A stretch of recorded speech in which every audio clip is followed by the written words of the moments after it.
Welcome po sa ating Filipino Hana Worship. Kumusta po kayong lahat? Sa hapong ito ay manalangin muna tayo bago tayo magsimula. Panginoon, maraming salamat po sa iyong dakilang grasya na kami ay pinagtipon-tipon niyo po sa lugar na ito upang mapakinggan ang iyong salita. Nawa po ang oras na ito ay maging kalugod-lugod at katanggap-tanggap sa harapan niyo po, O Diyos, na ang bawat isa sa amin ay nandirito, handa ang aming mga espiritu upang tanggapin ang iyong napakagandang mensahe na sagot sa bawat buhay namin, Panginoon. Panginoon, tulungan niyo po kami sa pamamagitan ng iyong banal na espiritu na maintindihan namin ang mensahe na gusto niyo pong iparating sa bawat isa sa amin. At ang mensaheng ito, ang tunay na maging mensahe para sa aming mga buhay. At tunay na ang maipahayag sa lugar na ito, sa oras na ito, ay walang iba kundi ang gospel na kung saan dinideklara ng bawat isa sa amin na si Jesus ang Kristo, ang anak ng Diyos na buhay. Maraming salamat, Panginoon. Patuloy na ang iyong banal na espiritu ang mabigay ng karunungan at tunay na paggabay sa amin sa oras na ito. Sa pangalan ni Jesus, ito pong aming dalangin. Amen. So ang mensahe po, pamagat ng ating mensahe ngayon ay ang misteryo ng kaligtasan.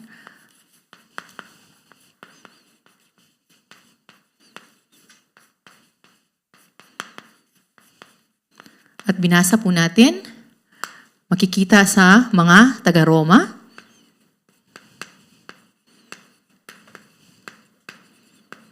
Walo, 15 hanggang 16. Ang pinakaunang gusto ko pong itanong bago po magsimula ang mensaheng ito ay ang tanong kung saan pwede nating makita o ma-check ang ating bawat sarili. Saan ako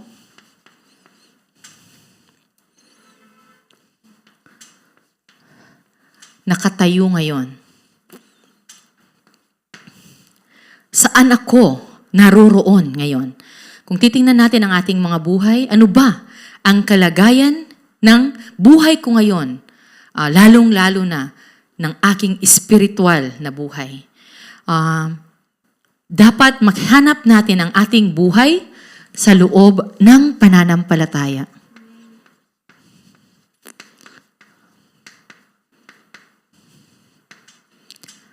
At kung naaalala niyo po, ang pananampalatayang ito ay hindi nanggagaling sa akin.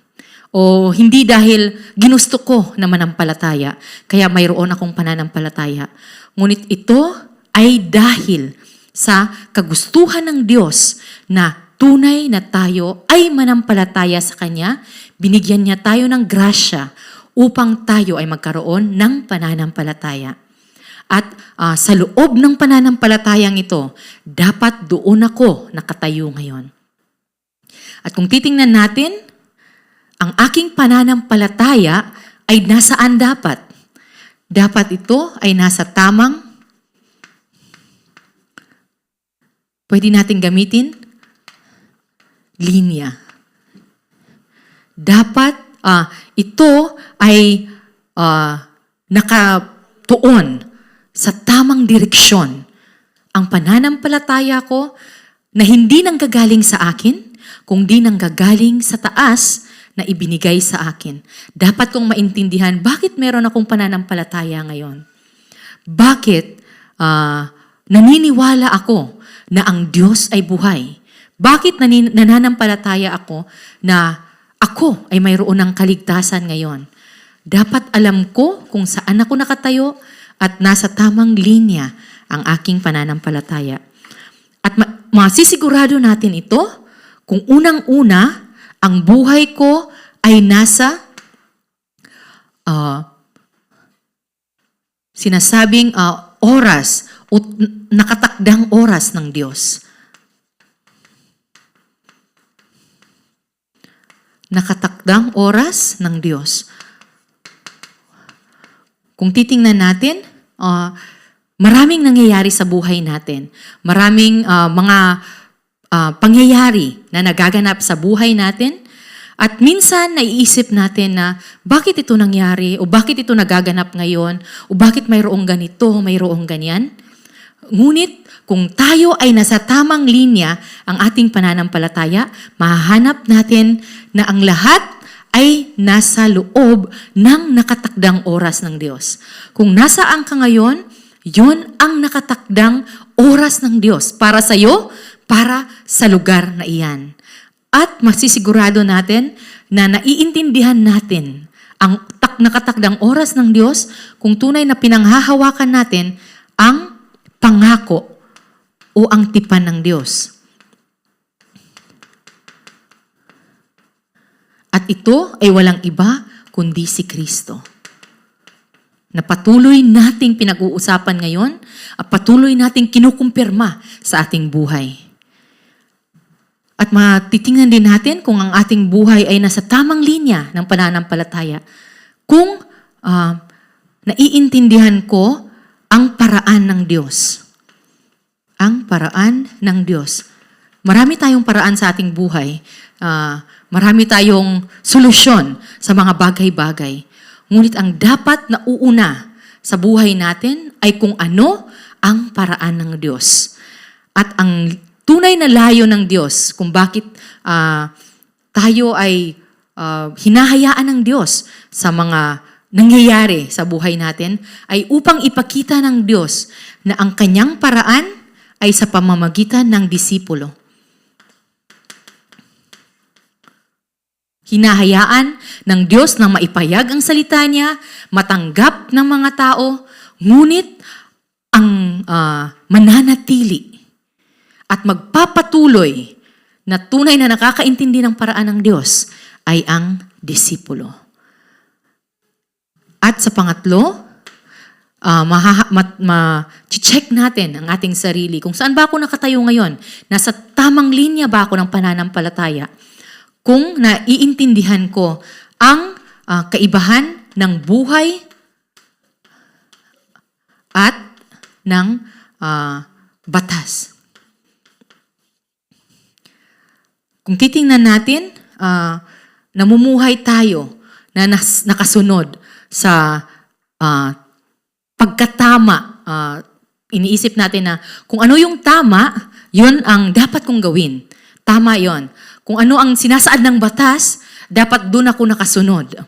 Ngunit, kadalasan, dapat nating isipin kung or dapat tayong mamili, may pagkakataon na dapat mamili ang isang mananampalataya, ang isang tao, kung ano ba ang dapat kong gawin, ano ba ang dapat kong piliin. Ang buhay ba o ang batas na binibigay ng mundo. Kung titingnan natin, mahirap piliin, mahirap pumili. Diba? Kasi kailangan kong sumunod ng batas. Pero, kailangan ko ding piliin yung buhay. Pero, saan natin dapat ilaan o saan tayo dapat naroroon o nakatayo upang mahanap natin or magawa natin ang tamang desisyon sa pagpili sa buhay at batas, ay kung tayo ay nasa loob ng katotohanan ng gospel. Bakit? Dahil ang gospel na ito ay walang ibang gustong gawin kundi ang magsalba ng buhay.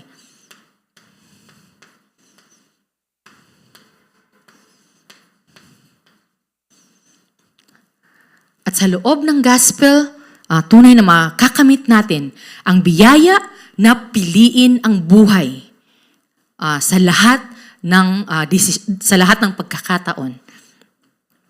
Kaya napaka-importante na maisip natin saan ba talaga ako nakatayo ngayon. Saan ba naroroon ang aking pananampalataya ngayon. At sa pagpapatuloy, nais ko ding itanong sa inyo, ang buhay ay laging gusto nating mahanap ang kaligayahan. Sa buhay, gusto nating mahanap kapayapaan, kakontentuhan, at ang sagot sa buhay natin. Madalas, ang mga bagay na ito ay parang misteryo na hindi ko mahanap kung nasaan. Gusto kong maging masaya, pero may mga dumadating na mga bagay na nagnanakaw ng kasiyahan na dapat meron ako. Gusto kong maging mapayapa ang buhay ko.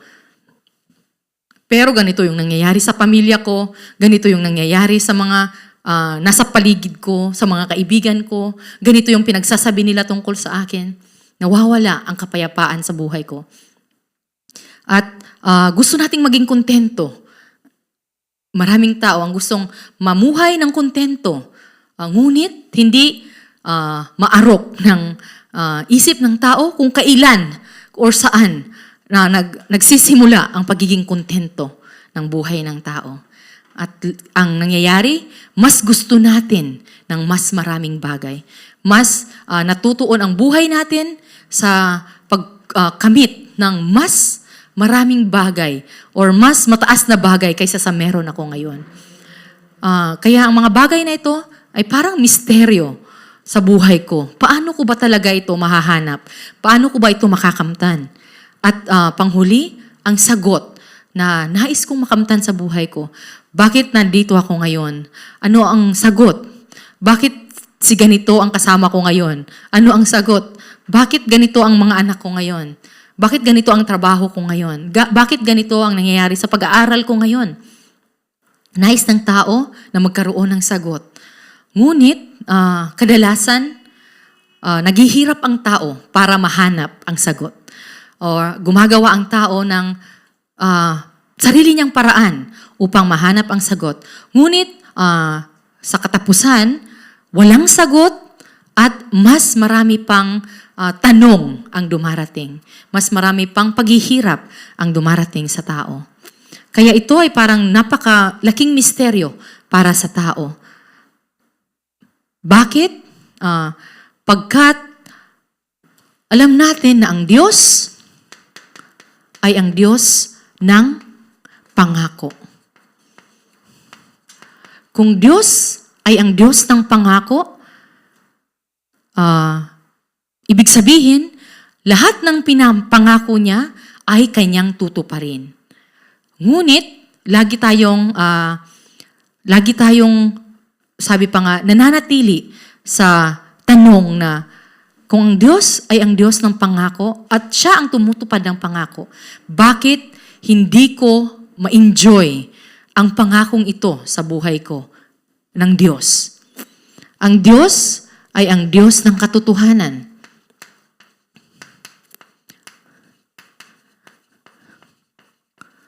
At kung ang Diyos ay ang Diyos ng katotohanan, bakit hindi ko na raranasan ang mga kakatotohanan na sinasabi ng Biblia sa buhay ko? Bakit ganon? Magkaiba ang buhay ko at ang salita. At ang Diyos ay ang Diyos ng kapangyarihan. Ngunit, paano ang buhay natin? Ang Diyos ay makapangyarihang Diyos. Ang Diyos ay Diyos ng kapangyarihan. Dapat ako bilang anak ng Diyos, na naniniwala sa Diyos, ay dapat ang buhay ko ay buhay. At ang buhay ko ay nagkakaroon ng resulta kung isipin natin. Ngunit bakit ang buhay ko ay parang buhay na laging talunan, laging mahirap, laging parang walang patutunguhan? Maaari nating tanungin ang mga tanong na ito. At napakahalaga na tayo ay tunay na magtanong. Bakit? Dahil sa pagtatanong natin, makikita natin ang tunay na dahilan ng Diyos.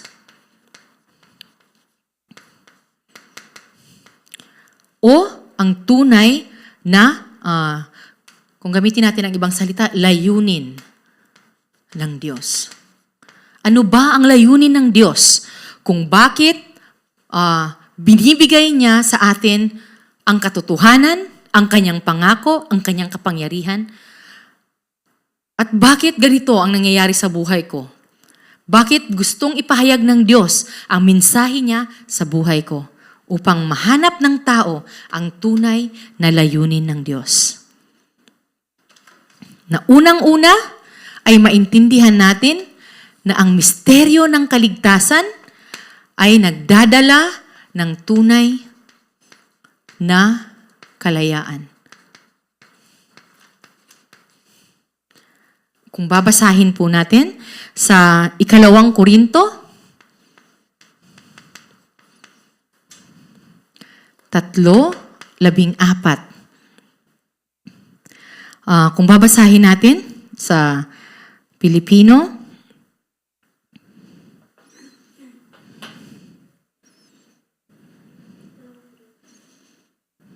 Ikalawang Korinto 3:14 sinasabi, ngunit naging matigas ang kanilang ulo, kaya't hanggang ngayon nananatili ang talukbong na iyon habang binabasa nila ang lumang tipan. Maaalis lamang ang talukbong na iyon sa pakikipag-isa kay Kristo. Ang buhay ng tao, kung titingnan natin sa binasa natin ngayon, ay nasa katigasan ng ulo. Sila ay may matigas na ulo at nakatakip ang kanilang mga mata. Ibig sabihin, hindi sila makakita. So matigas ang ulo at may takip ang kanilang mata. Kaya kung titingnan natin, paano namumuhay ang tao? Hindi niya mahanap ang tunay na kalayaan. Bakit? Pagkat siya ay bulag. Hindi niya makita ang pinanggagalingan ng tunay na kalayaan. Nakatakip ang kanyang mata, matigas ang ulo. Ngunit sinabi dito na ang talukbong na iyon ay maaalis sa pakikipag-isa kay Kristo.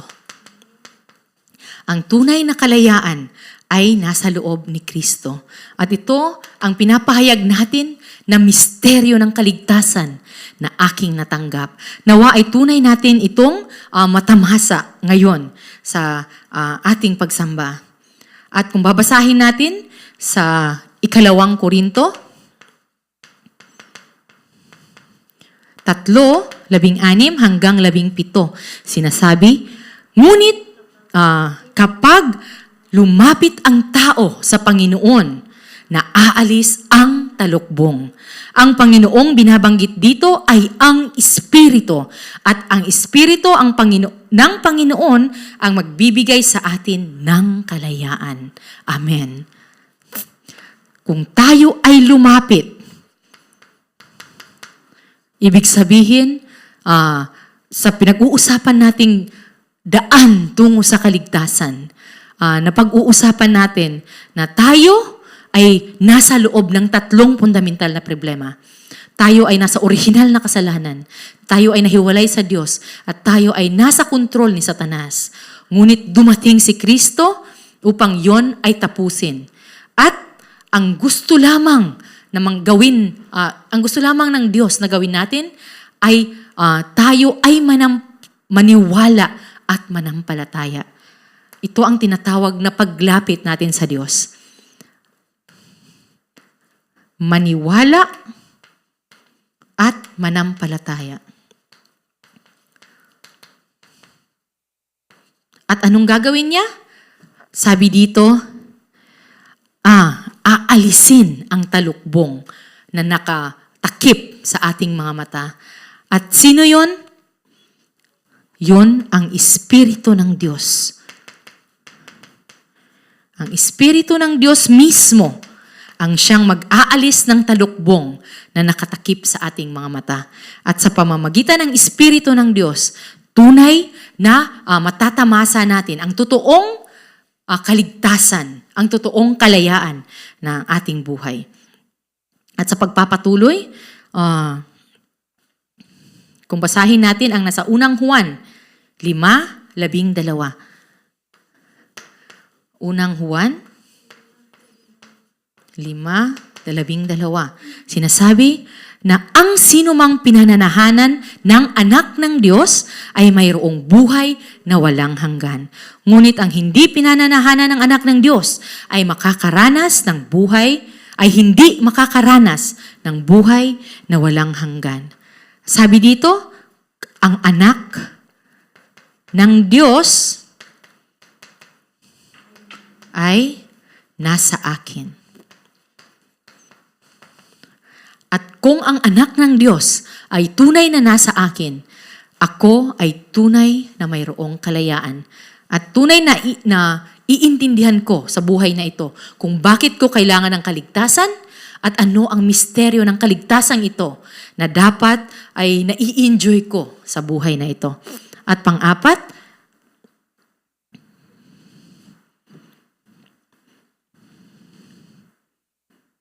katulad ng isang istorya ito ay nanggaling sa isang pambatang libro na merong 3 mga magnanakaw. At ang 3 magnanakaw na ito ay nakakulong sa isang selda. At ang gusto nilang mangyari ay makatakas sa selda. Kaya sa kagustuhan nilang makatakas, yung dalawa ay sila ay nagdamit o naging mga parang zebra. Nagdamit at sila ay nagbalat kayo para maging mga hayop. Yung dalawa, sila ay magkasama na naging parang zebra. At yung isa naman ay naging parang tigre. At yung 3 yon ay dahil akala nung bantay sa kulungan, sila ay mga hayop. Sila talaga ay nagmukhang hayop, sila ay pinalaya. Ngunit ngayon, wala silang mapuntahan. Kasi hindi sila pwedeng maging tao ulit. Kasi huhulihin sila ulit. Kaya nagpalibot-libot sila sa labas na parang mga hayop. Ngunit, dahil doon, naalarma ang mga tao sa labas, kaya anong nangyari? Sila ay ipinadakip sa mga nangangalaga sa mga hayop. So sila ay dinakip ulit at sila ay dinala sa zoo. Ngayon, sila ay mga nakakulong ulit sa kulungan ng mga hayop.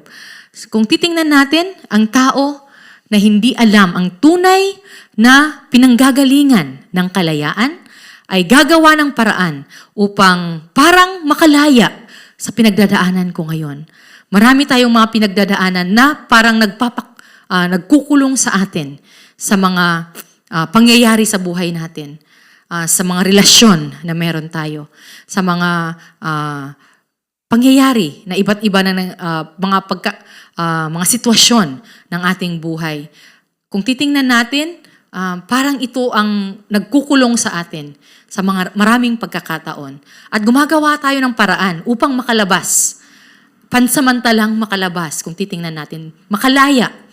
Ngunit, kung hindi natin alam ang tunay na pinanggagalingan ng kalayaan, anong mangyayari sa buhay natin? Tayo ay babalik pa rin sa sitwasyon na ikaw ay para pa rin nakagapos kahit na gumawa ka pa ng napakaraming paraan sa buhay mo. Kaya ang dapat nating tandaan ay tunay na mahanap ko ang tunay na pinanggagalingan at dahilan ng kalayaan. At ito ay si Kristo. Pangalawa ay ang misteryo ng kaligtasan ay nagbibigay sa atin ng tunay na katagumpayan. Tunay na tagumpay. At kung babasahin natin, ang nasa Isaiah 53:5, makikita natin kung ano ang ginawa ni Jesus. Basahin lang natin.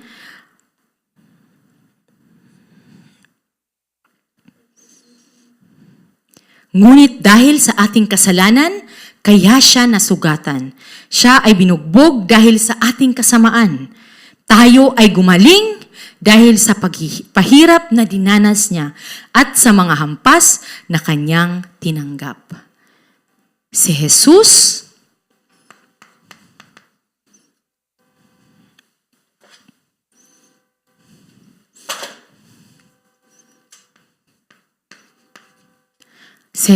ay dumating.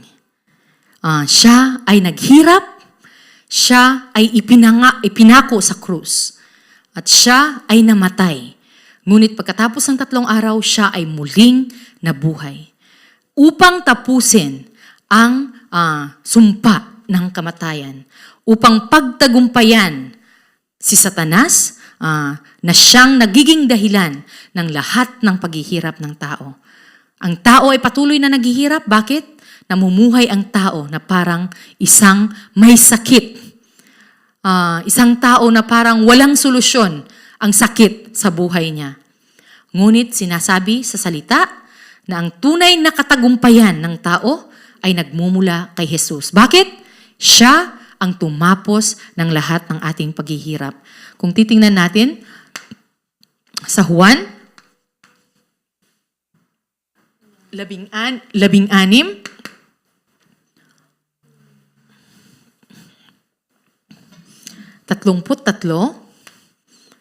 sinasabi na sinabi ko ito sa inyo upang kayo magkaroon ng kapayapaan sa pakikipag-isa sa akin. Magdaranas kayo ng kapighatian sa mundong ito, ngunit tibayan ninyo ang inyong loob na pagtagumpayan ko na ang sanlibutan. Sabi ni Jesus, na pagtagumpayan niya ang sanlibutan. Ano pa man ang dagok na ibigay ng mundong ito sa buhay natin, itong lahat ay napagtagumpayan na ni Jesus. Kaya't tayo ay dapat maging sigurado sa kaligtasan na ating natanggap. Sinasabi sa Juan 1:12, kung siya ay aking tatanggapin at pananampalatayaan, ako ay bibigyan niya ng karapatan na maging anak niya. At ang biyayang ito ay para sa ating lahat. Tinanggap ko si Jesus, ako ngayon ay anak na ng Diyos. At akin nang mararanasan ang misteryo ng kaligtasan sa aking buhay. At pangatlo, kung titingnan natin ang Juan 19:30. Sabi ni Jesus, tapos na.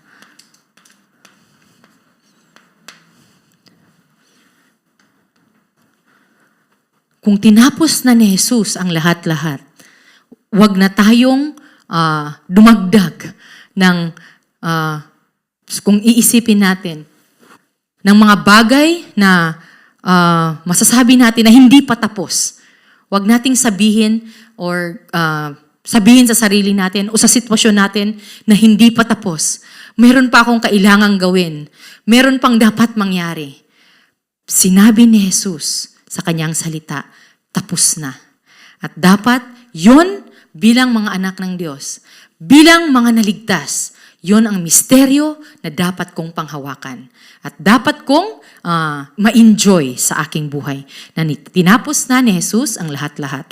At pangatlo, tunay kung ang misteryo ng kaligtasan ay nasa aking buhay, matatanggap ko ang tunay na misyon para sa akin. Ano ba ang dahilan ng buhay ko ngayon? Bakit patuloy na humihinga ako hanggang ngayon? Bakit sa umaga ako ay nagising pa? Ano ang misyon ng buhay na ito? Kung babasahin natin ang mga nasa Taga-Roma 11, 25 hanggang 26, sinasabi dito na tatagal lamang iyon hanggang sa mabuo ang takdang bilang ng lahat ng mga hintel na lalapit sa Diyos. Gusto ng Diyos na ang lahat ng mga hintel ay lumapit sa Diyos. Kaya ang buhay ko ay dapat nakalaan sa pagsalba sa mga hintel. Ano ang ibig sabihin ng hintel? Ang lahat ng hindi pa nananampalataya. At sinasabi ng Diyos, kapag nangyari iyon, maliligtas ang buong Israel. Tulad ng susulat, magmumula sa Zion ang tagapagligtas. Papawiin niya ang kasamaan sa lahi ni Jacob. At kung iisipin natin, tayong mga naligtas na ay kabilang sa lahi ni Jacob. At tayo ngayon ay tunay na makakaranas ng pagpawi ng Diyos ng lahat ng kasamaan sa kung saan tayo ngayon nabibilang sa lahi ni Jacob. At pangalawa,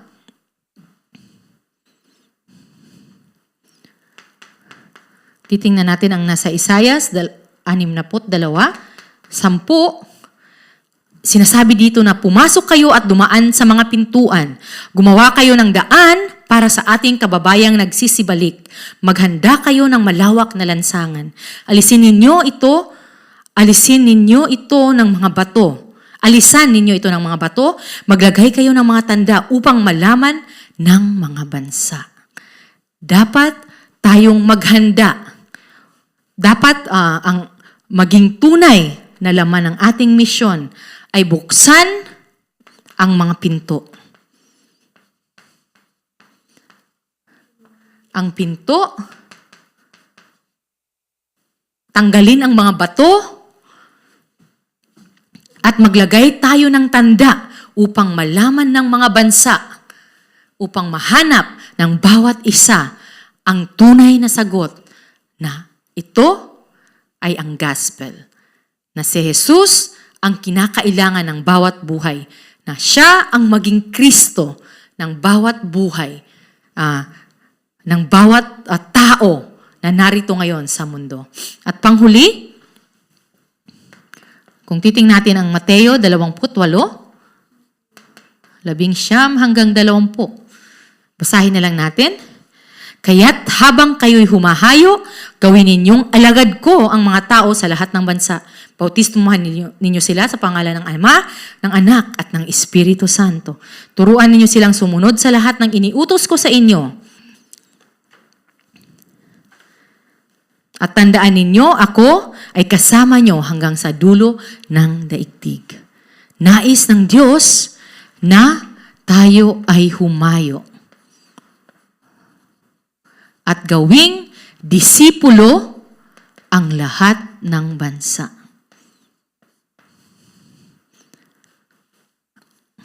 Bakit hanggang ngayon ako ay may buhay?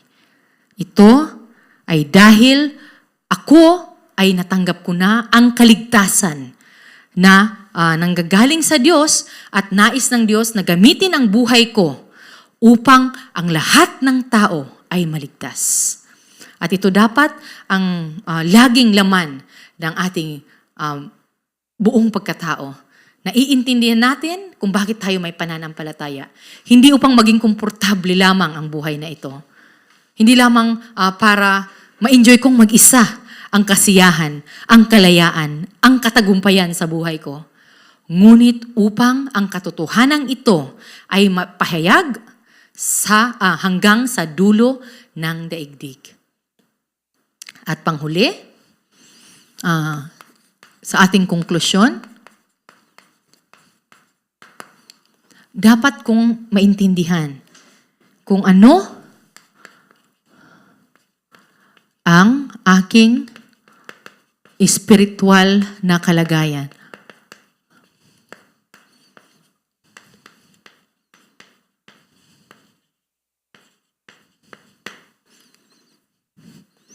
Kung titingnan natin ang ating espiritual na kalagayan, ito ba ay nakatuon pa rin sa aking sarili? Ito ba ay nakatuon pa rin sa lahat ng mga iniisip ko? O ito ba ay nakatuon na sa katotohanan na natanggap ko na ang misteryo ng kaligtasan ng Diyos? Pagkat kung ito ang totoo sa aking buhay, kung babasahin natin ang nasa Roma 8:1-2. Basahin natin. Kaya nga, hindi na hahatulang maparusahan ang mga taong nakipag-isa na kay Kristo Jesus. Wala na ako sa kapangyarihan ng kasalanan at kamatayan sapagkat pinhalaya na ako ng kapangyarihan ng Espiritong nagbibigay buhay sa pamamagitan ni Kristo Jesus. Ano na ang meron ako ngayon? ang tunay na buhay kay Kristo. So saan dapat nakatuon ang buhay ko ngayon? Ito dapat ay nakatuon sa katotohanan na si Jesus ang Kristo, ang anak ng Diyos na buhay. At kung nandoon ang buhay ko, ako ay patuloy na gagabayan ng banal na Espiritu. Nawa, sa buong linggong ito, ang katotohanan na ako ay ligtas na. At ang misteryo ng kaligtasan ito ay tunay kong matamasa sa buhay na ito. At ang misteryo ng kaligtasan ito ay makita ng mga taong nakapaligid sa akin na ito din ang kailangan ng bawat buhay nila. At tayo, ang mga buhay natin ay tunay na magamit upang ang gawain na maipahayag ang magandang balitang ito ay tunay na mangyari. Unang-una sa buhay natin, sa bawat pamilya natin, sa mga kaibigan na nakapaligid sa atin, at sa ating bansang Pilipinas. Nawa po, ang mensaheng ito ay patuloy na maging gabay para sa bawat isa sa atin upang ang ating buhay pananampalataya ay mas tumibay at mas dumipende hindi sa ating mga sarili, sa ating kakayahan, o sa ating kaalaman, kundi sa katotohanan na tinapos na ni Kristo ang lahat-lahat. At ako ay mayroon ng tunay na kaligtasan. Tayo ay manalangin. Panginoon, maraming salamat sa iyong mensahe na ibinigay sa amin ngayon. Patuloy po, Panginoon, na kayo ang gumabay sa amin upang ang mensaheng ito ay tunay na maging kapakipakinabang sa bawat buhay namin. Ito ay maging katotohanan para sa bawat buhay namin. Gabayan niyo po kami ng iyong banal na Espiritu na sa buong linggong ito, aming ma-enjoy ang iyong salita at aming mahanap ang sagot sa loob ng iyong salita. Sa pangalan ni Jesus, ito po ang aming dalangin. Amen.